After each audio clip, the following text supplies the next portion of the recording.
Hi, this is Kendall Boyson, professional life and recovery coach, and you're listening to Encouragementology, the practice of instilling hope. Hi there. Thanks for joining me. On this show, we are looking internally, conjuring up our courage and celebrating our spunk. Because long-term vision takes guts, and long-term goals take perseverance and passion. What's standing in your way? For many of us, fear and self-doubt create roadblock after roadblock, pushing our dreams further from our reach. Let's push back. Instead of changing our goals and altering our pursuit, let's remove the obstacles standing in our way. It's time to pursue guts and grit by conquering fear.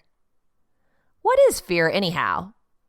An unpleasant, often strong emotion caused by anticipation or awareness of danger. So one is perceived threat and one is actual danger. Can we make this distinction right out of the gate? Remember, we're removing obstacles from our life's journey. To do that effectively, we need to be specific. What if you were afraid of everything? Imagine how that would limit your day, petrified from fear. So let's go ahead and release unnecessary fear, perceived fear. More to come on that. I would like to think that I'm pretty fearless. Let me clarify and quantify that statement just a bit using perceived and actual. I don't like high places where I could fall to my death. Not once has bungee jumping, parachuting, or deep sea diving ever crossed my mind as an enjoyable pastime option. I'm not a fan of snakes, bull riding, or wrestling alligators, and cage or no cage, I will not be swimming with sharks. So maybe I should say I'm quite fearless when it comes to perceived danger. I actually enjoy speaking to large crowds. I'm not shy or reserved, and I believe everyone will like me. Not to sound arrogant in any way. I liken it to a chameleon, changing its colors to blend in as a way of protection. You see, by believing everyone will like me, I remove any fear of not being accepted. Myself and my ideas. This gives me the confidence to approach anything, from a person to a new idea. It's easy for me to go for it because I believe in what I'm doing and I'm confident that it will be well received. Sometimes after the fact, I chuckle to myself and think, wow, Kendall, that was gutsy. How did you do that? But I'm thankful. Being trapped by fear means you short-side yourself from reaching your true potential. Theodore Roosevelt said, "It's not the critic who counts. Not the man who points out how the strong man stumbles, or where the doer of deeds could have done them better. The credit belongs to the man who is actually in the arena, whose face is marred by dust and sweat and blood, who strives valiantly, who errs, who comes up short again and again, because there is no effort without error and shortcoming, but who does actually strive to do the deeds, who knows great enthusiasms, the great devotions, who spends himself in a worthy cause, who at the best knows in the end the triumph of a high achievement, and who at the worst, if he fails, at least fails while daring greatly, so that his place shall never be with those cold and timid souls who neither know victory or defeat." Tim Newman gets this exploration started with dissecting terror. How does fear work? Featured at medicalnewstoday.com. Let's investigate the biology of fear, why it has evolved, what happens in our bodies when we're scared, and why it sometimes gets out of control. What happens in the brain and body when we're scared? Everyone gets scared. Fear is an unavoidable facet of human experience. People generally consider fear an unpleasant emotion, but some go out of their way to trigger it. For example, jumping out of planes or watching a scary movie. Fear is justifiable. For instance, hearing footsteps inside your house when you know that you're the only one home is a valid reason to be terrified. Fear can also be inappropriate. For example, we might experience a rush of terror while watching a slasher movie, even though we know that the monster is an actor in makeup and that the blood is not real. Many individuals consider phobias to be the most inappropriate manifestation of fear. These can attach themselves to pretty much anything: spiders, clowns, paper, or carpets, and significantly impact people's lives. So why do we get scared? As far as evolution is concerned, fear is ancient, and to a certain extent, we can thank fear for our success as a species. Any creature that doesn't run and hide from bigger animals or dangerous situations is likely to be removed from the gene pool before it gets a chance to procreate. Fear's essential role in survival helps explain why it sometimes seems a little trigger happy. In other words, it makes sense to be a little jumpy if you're an animal in a hostile environment. It's better to run and hide when your own shadow catches you by surprise than to presume that a shadow is safe, only to be eaten by a bear 5 seconds later. People often refer to the physiological changes that occur when a person experiences fear as the fight or flight response. Overall, as the name suggests, the changes prepare the animal to either fight or run. Breathing rate increases, heart rate follows suit. Peripheral blood vessels in the skin, for instance, constrict. Central blood vessels around vital organs dilate to flood them with oxygen and nutrients, and muscles are pumped with blood ready to react. Muscles, including those at the base of each hair, also become tighter, causing piloerection, which is colloquially called goosebumps. When a human's hair stands on end, it makes little difference to their appearance. But for more hirsute animals, it makes them seem larger and more formidable. Metabolically, levels of glucose in the blood spike, providing a ready store of energy if the need for action arises. Similarly, levels of calcium and white blood cells in the bloodstream see an increase. The fight or flight response begins in the amygdala, which is the almond-shaped bundle of neurons that forms part of the limbic system. It plays an important role in processing emotions, including fear. The amygdala signals the hypothalamus, which then activates the pituitary gland. The pituitary gland is where the nervous system meets the endocrine or hormone system. The pituitary gland then secretes adrenocorticotropic hormone, ACTH, into the blood. At this time, the sympathetic nervous system, a division of the nervous system responsible for the fight or flight response, gives the adrenal gland a nudge, encouraging it to squirt a dose of epinephrine, also known as adrenaline, and other catecholamines into the bloodstream.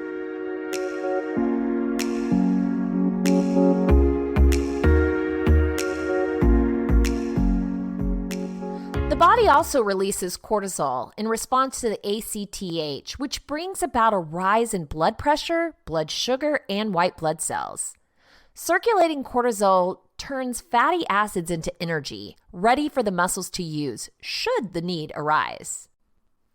Catecholamine hormones, including epinephrine and norepinephrine, prepare muscle for violent action.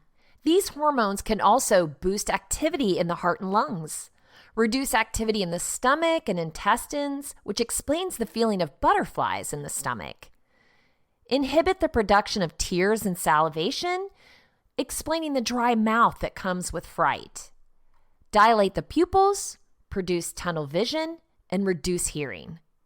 Both the hippocampus, a brain region that is heavily involved in memory, and the prefrontal cortex, which adds high-level decision-making, also help control the fear response. They help us understand whether our fear response is real and justified or whether we might be overreacting somewhat. If the hippocampus and prefrontal cortex decide that the fear response is exaggerated, they can dial it back and dampen the amygdala's activity.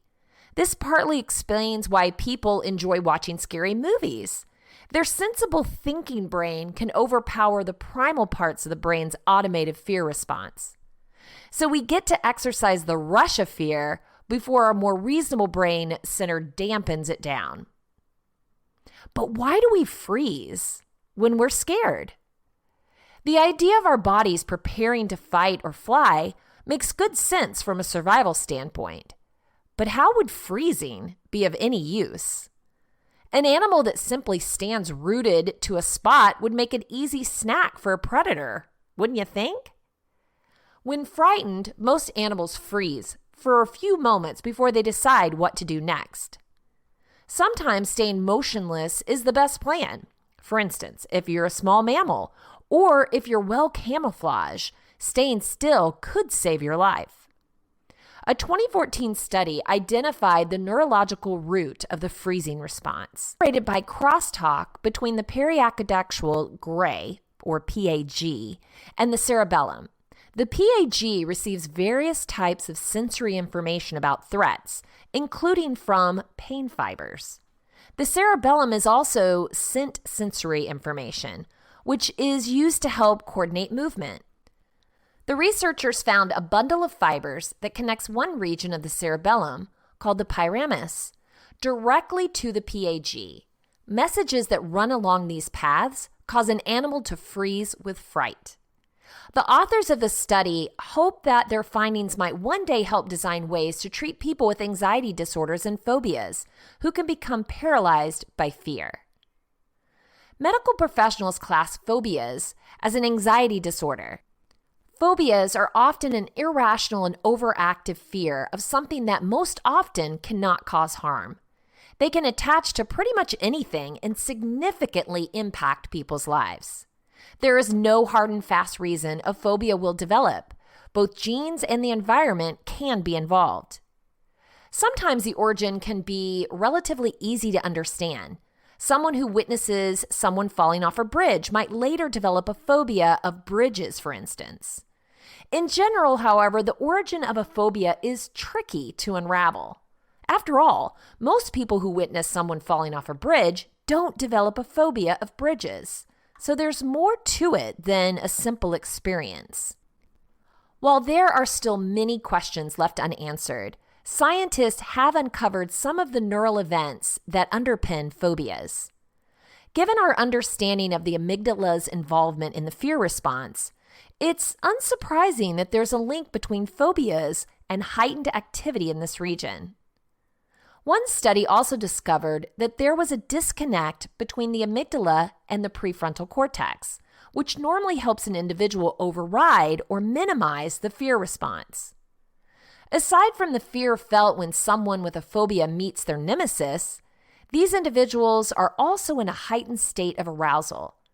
They always expect to see their trigger, even in situations where it's not particularly likely to appear. Some researchers argue that this vivid, fearful expectation plays a significant part in boosting the fear response when a person does come across their phobic objection. Another study explored this phenomenon in people with arachnophobia. It found that if scientists told these individuals that they might encounter a spider, activity in their brains differed from that in control participants without a phobia. Specifically, activity in the lateral prefrontal cortex, precuneus, and visual cortex was comparatively lower. The authors say that these brain regions are key for the regulation of emotions. They help us keep level-headed. A reduction in their activity suggests a reduced ability to keep a lid on fearful emotions.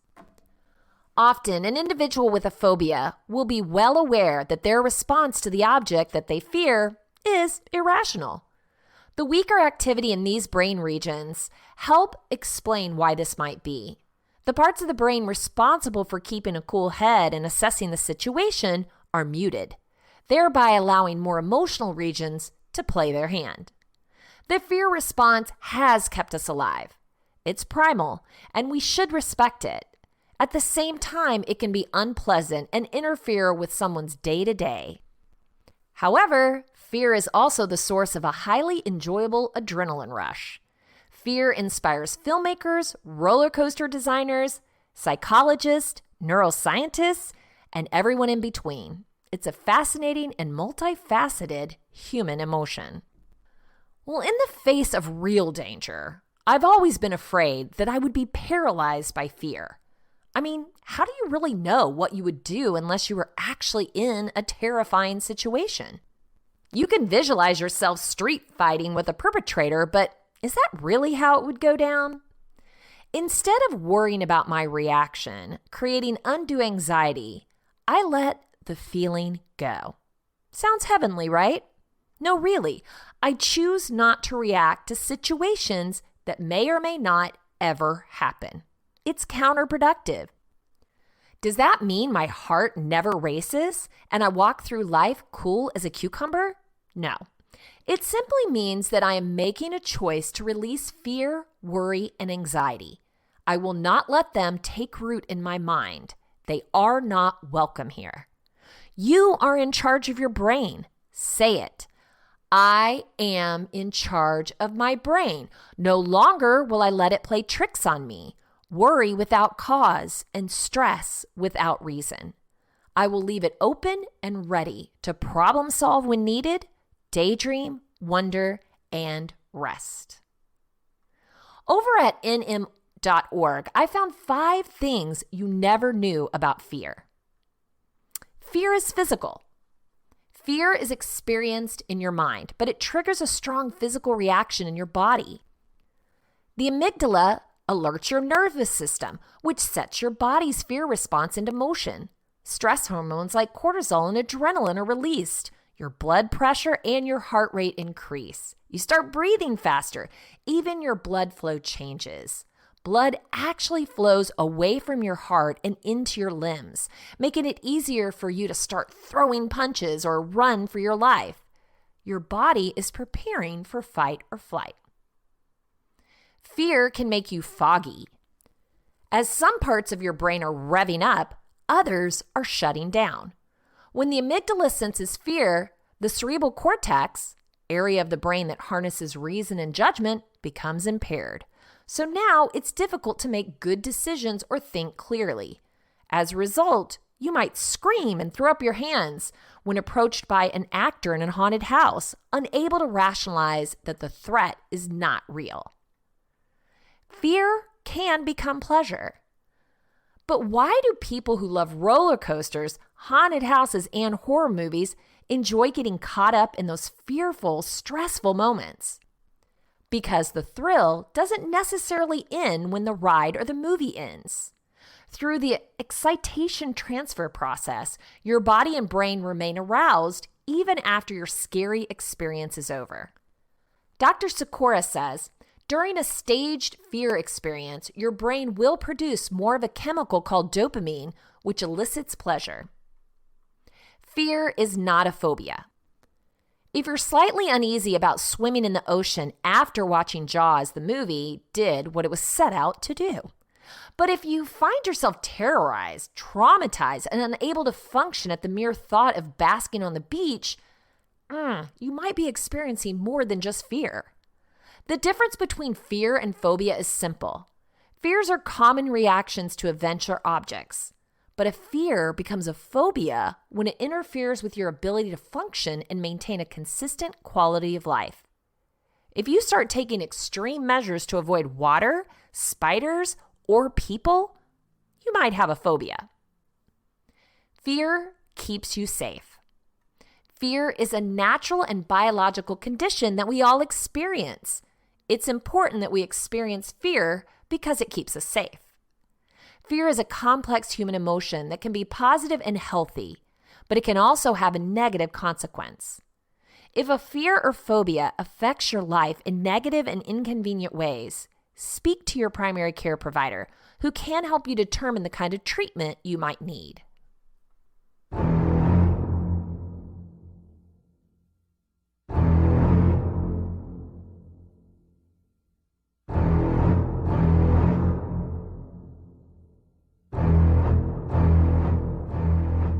Okay, I am sorry. Who saw the movie and had zero fears of the ocean? Unlike Friday the 13th, where I'm pretty sure Michael Myers is fictional, sharks are real. At any rate, some fears are not necessary to overcome. I do just as well sunning on the sand, appreciating the ocean from afar. Conquering fears that have you trapped or prevent you from moving forward and experiencing your true potential, well, that's another thing. Getting to the root of that fear, unpacking the real versus perceived, then facing what you can is important. Josh Stimmel gives us some ideas with 14 ways to conquer fear found at Forbes.com. At the beginning of each new year, many people consider making resolutions to change for the better. It's a great time to goal set. Of those who succeed in making resolutions, many fail. But many fail before they give success a chance because of fear. Some are afraid of failure. Others are afraid of success. Regardless of the source of fear, it immobilizes too many and prevents them from achieving what they desire and are capable of. There is no more sure way to fail than to never try. So here are 14 ways to overcome fear and make this year the one where nothing holds you back. Number 1, understand fear and embrace it. Fear exists to keep us safe. It's not inherently bad or good, but a tool we can use to make better decisions. Fear isn't designed to keep us inactive, but to help us act in ways that generate the results we need and want. Embrace fear as instruction and let it inform your actions, but not control them. Number 2, don't just do something, stand there. We tend to admire people who are quick to action, but being deliberate, creating a plan, and pacing yourself are also actions. Many a successful undertaking has been threatened or ruined by haste alone. When fear strikes, consider whether the correct action might be to analyze the options and make a wise, well-thought-out choice rather than jumping to what it might seem the heat of the moment. Number 3, name the fear. Sometimes merely stating what your fear is gives you the strength to deal with it. Say your fear out loud, write it down, or focus your mind on it. When you try to ignore your fear, it grows. When you face it, it shrinks. Number 4, think long-term. If you're an entrepreneur, you may be afraid you won't make the next payroll. But what's your 3-month outlook or the outlook for 3 years from now? Thinking about the long term won't fix your short-term problem, but it can help you think about it more objectively and come up with the right solution. Number 5, educate yourself. We're afraid of nothing so much as the unknown. If your fear is based on a lack of information, then get the information or knowledge you need to examine the situation based on facts rather than speculation. Number 6, prepare, practice, role play. The long-standing top fear in the United States is public speaking. In many surveys, death itself ranks into second place to standing in front of a group and opening your mouth. If your fear is related to your performance in a certain activity, then prepare, practice, and role play. Carmine Gallo, the author of Talk Like Ted, talks about Dr. Jill Bolt Taylor, who practiced her popular TED Talk, which now has over 18 million views and counting. She practiced it more than 200 times. If you don't have that much time, Gallo says, I find that practicing a presentation a minimum of 10 times is ideal. Number 7, utilize peer pressure. Have you ever done something scary like jumping off a high bridge into a river below only because your friends who were there were egging you on? Peer pressure, like fear itself, can be positive or negative depending on how it's wielded. Surround yourself with people who will push you to overcome your fears that are holding you back from what you want. Number 8, visualize success. Athletes may imagine the successful completion of a physical task thousands of times before achieving it. This mental mapping ensures that when the body moves, it's more likely to follow its preordained path. The same practice will prepare you to succeed at whatever you're trying to achieve. Number 9, gain a sense of proportion. How big of a deal really is the thing you're afraid of? We sometimes get so caught up in the success or failure of a particular quest that we lose sense of where it fits in with everything else we value. Ask yourself, what's the worst that can happen? Sometimes the reality is bad, but often you might find that the fear itself is worse than whatever it is you're afraid of happening. Number 10, get help. Whatever you're afraid of, is it something that you have to do it alone? Can you find a mentor or support group to help you through it? Athletes have coaches. Students have teachers. Sometimes friends, even if they have no experience or expertise in what you're struggling with, can provide the needed support to face your fear. Number 11, follow others. Find a recipe. Are you doing something that has never been done? Or can you follow the footsteps of someone else who has accomplished it before? Is there a formula for success? Has someone written a book on the topic? Or can you tweak a formula from another field to meet your needs? Number 12, have a positive attitude. In the Brian Tracy's book, The Power of Self-Confidence, become unstoppable, irresistible, and unafraid in every area of your life. He asks, what would you do differently if you were absolutely guaranteed of success in any undertaking? Would you try more things? Would you keep working long after others had given up? People who have positive attitudes are successful because they keep trying after others give up. Number 13, be willing to pivot. As the adage goes, if at first you don't succeed, try again. But there's also the saying, insanity is doing the same thing over and over again and expecting different results. If you're afraid to do something again because it didn't work out the last time, figure out why it didn't work and try something different before you give up altogether. Number 14, focus on others as your motivation. There are things we would never do for ourselves that we would quickly and fearlessly do for others. Hiram Smith, the co-founder of Franklin Covey, once asked a mother in his audience during a presentation if she would be willing to cross a standard metal, like an I-beam, placed on the roof of a skyscraper to another. She said no, she wouldn't. He asked her if she would do it for $1 million and added that now there was a bit of wind and some raindrops falling. She still wouldn't. Then he told her to imagine he was holding her child over the edge of the opposite building, and if she wasn't there in 10 seconds, he would drop the child. What do you think her answer was under those circumstances?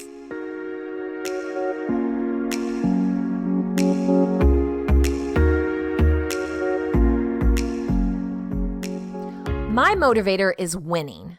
Not beating everyone else, but challenging myself to growth and winning. I love setting goals, visualizing what it will take to reach those goals, creating action plans, and then executing. I'm energized when I see an idea start in my mind, get transferred to paper, shared with Matt, and then start to take form. Wow, there is nothing like it. So what happens when it doesn't work out? Devastating blow? Maybe for a hot minute, then I move into problem-solving mode. My desire hasn't changed, but it's clear my approach has to if I want to see this through. When do you give in? And when do you give up? Dale Carnegie said, inaction breeds doubt and fear. Action breeds confidence and courage. If you want to conquer fear, don't sit at home and think about it. Go out and get busy. James Clear gives us Grit, a complete guide on being mentally tough found at jamesclear.com. So what is grit? Let's define it. Grit is the perseverance and passion to achieve long-term goals. Sometimes you'll hear grit referred to as mental toughness. Angela Duckworth, a researcher at the University of Pennsylvania, suggests that grit is a strong predictor of success and ability to reach one's goals. Duckworth's research on grit has shown that West Point cadets who scored highest on the grit test were 60% more likely to succeed than their peers. Ivy League undergraduates who had more grit also had higher GPAs than their peers, even though they had lower SAT scores and weren't as smart. When comparing two people who are the same age but have different levels of education, grit, and not intelligence, more accurately predicts which one will be better educated. Competitors in the National Spelling Bee outperform their peers not because of IQ, but because of their grit and commitment to a more constant practice. So how can you be mentally tough? Step 1, define what grit or mental toughness means for you. For you, it might be going 1 month without missing a workout, delivering your work ahead of schedule for 2 days in a row, calling one friend to catch up every Saturday this month. Whatever it is, be clear about what you're going after. Step 2, build grit with some physical wins. So often we think that grit is about how we respond to extreme situations. But what about everyday circumstances? Mental toughness is like a muscle. It needs to be worked to grow and develop. Choose to do the 10th rep when it would be easier to do just 9. Choose to create when it would be easier to consume. Choose to ask the extra question when it would be easier to accept.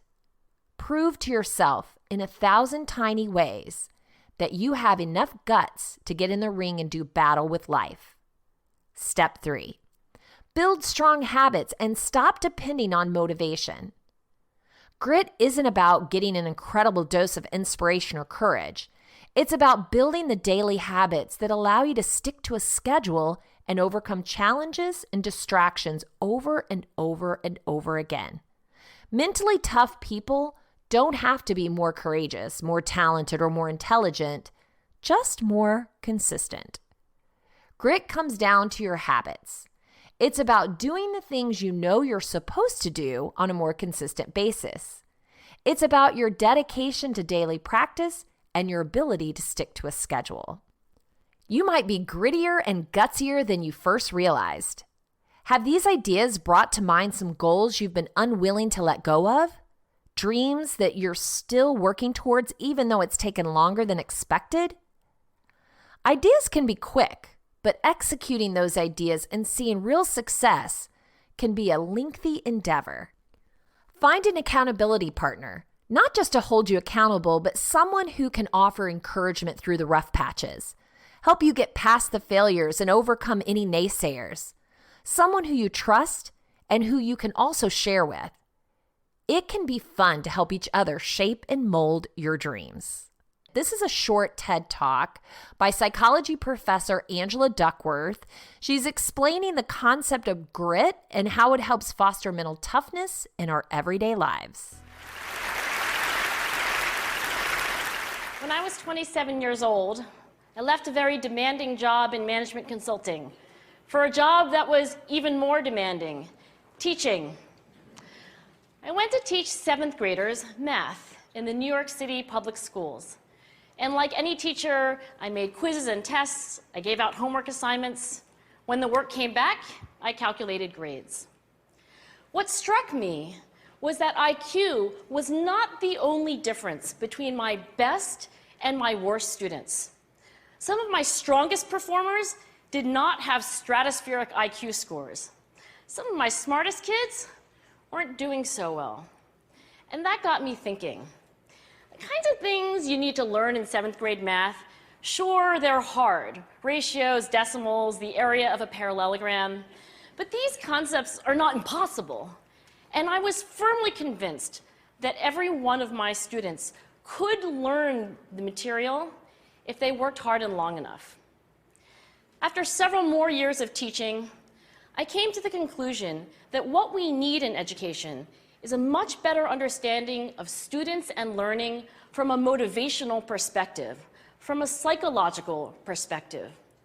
In education, the one thing we know how to measure best is IQ. But what if doing well in school and in life depends on much more than your ability to learn quickly and easily?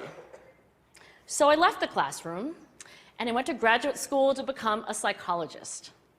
I started studying kids and adults in all kinds of super challenging settings.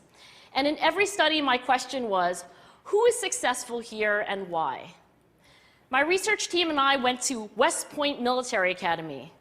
We tried to predict which cadets would stay in military training and which would drop out. We went to the National Spelling Bee and tried to predict which children would advance farthest in competition. We studied rookie teachers working in really tough neighborhoods, asking which teachers are still going to be here in teaching by the end of the school year. And of those, who will be the most effective at improving learning outcomes for their students? We partnered with private companies asking which of these salespeople is going to keep their jobs and who's going to earn the most money. In all those very different contexts, one characteristic emerged as a significant predictor of success. And it wasn't social intelligence, it wasn't good looks, physical health, and it wasn't IQ. It was grit. Grit is passion and perseverance for very long-term goals. Grit is having stamina. Grit is sticking with your future, day in, day out, not just for the week, not just for the month, but for years, and working really hard to make that future a reality. Grit is living life like it's a marathon, not a sprint. A few years ago, I started studying grit in the Chicago public schools. I asked thousands of high school juniors to take grit questionnaires, and then waited around more than a year to see who would graduate. Turns out that grittier kids were significantly more likely to graduate, even when I matched them on every characteristic I could measure, things like family income, standardized achievement test scores, even how safe kids felt when they were at school. So it's not just at West Point or the National Spelling Bee that grit matters, it's also in school, especially for kids at risk for dropping out. To me, the most shocking thing about grit is how little we know, how little science knows about building it. Every day, parents and teachers ask me, how do I build grit in kids? What do I do to teach kids a solid work ethic? How do I keep them motivated for the long run? The honest answer is, I don't know. What I do know is that talent doesn't make you gritty.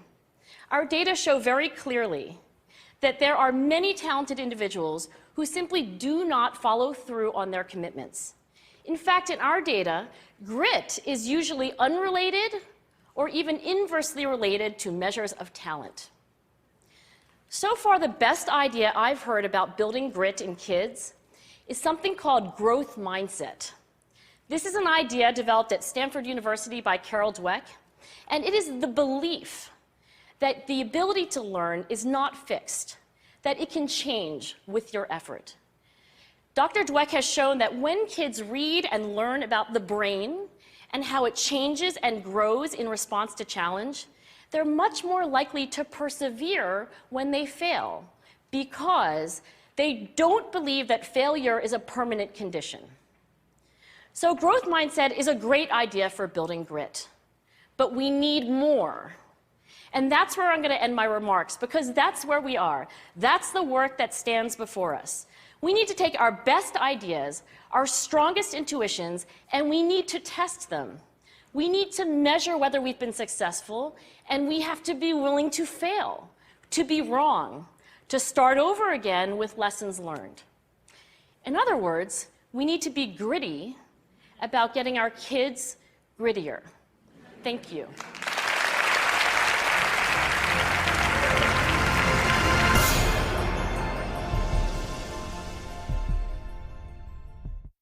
Let's learn a little bit more from Carol Dweck on what having a growth mindset actually means. This was found at Harvard Business Review.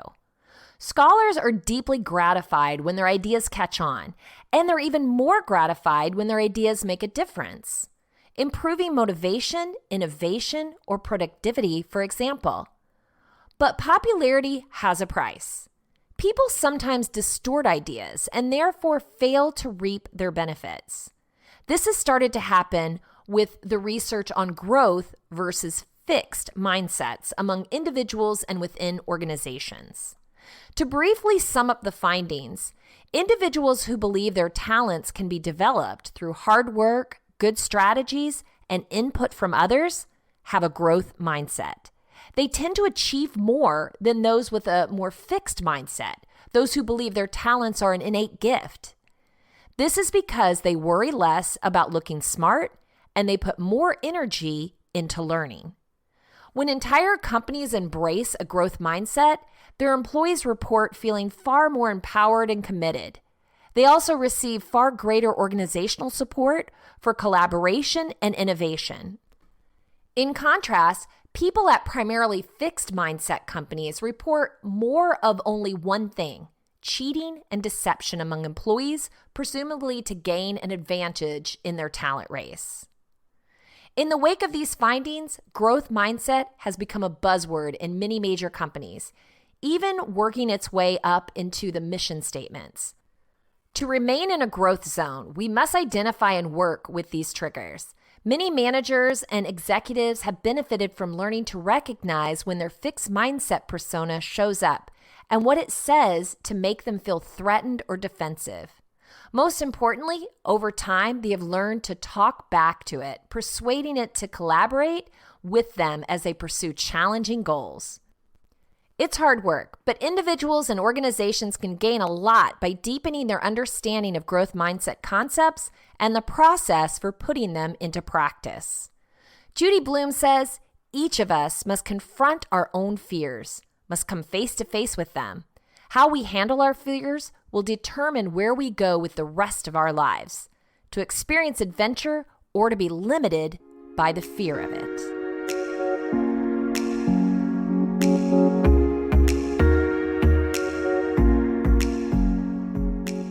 If you want to share encouragementology with a friend who needs to know they are not alone in this journey of self-discovery, you can visit encouragementology.com or anywhere you stream your content to receive this episode and all others. Follow us on Facebook for additional encouragement throughout the week. So I challenge you, evaluate perceived from actual when exploring your fears. Choose to release irrational fear, avoiding reactions to perceived threats. Instead, explore your goals, conjuring guts and grit as you make a commitment for the long haul. I know you can do it. Thank you for listening to Encouragementology with Kendall Boyson, where we find positive ways to handle some of life's challenges. I stumbled through until the path was clear.